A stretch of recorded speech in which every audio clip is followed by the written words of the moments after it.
Hello guys, welcome back to the channel. In this tutorial, I'm going to show you how you can create collaborative posts on Instagram.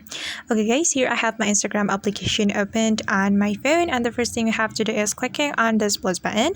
And since we want to create a collaborative post, we can click on post right here.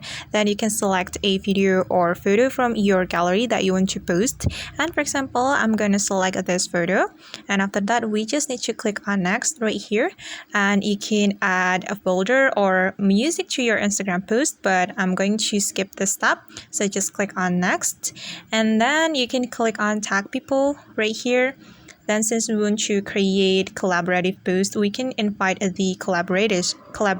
We can click on this option.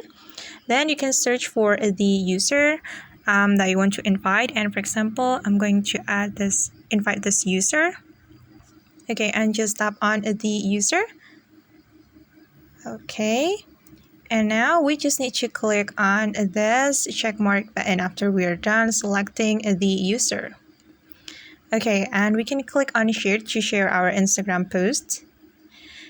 Okay, and the one that you have invited should accept this collaborative post. So this post will appear on your Instagram feed and also on the Instagram user feed that you have invited. Alright guys, and that's how we can create collaborative posts on Instagram. I hope this tutorial will be helpful for you. Thank you so much for watching, and see you on the next video.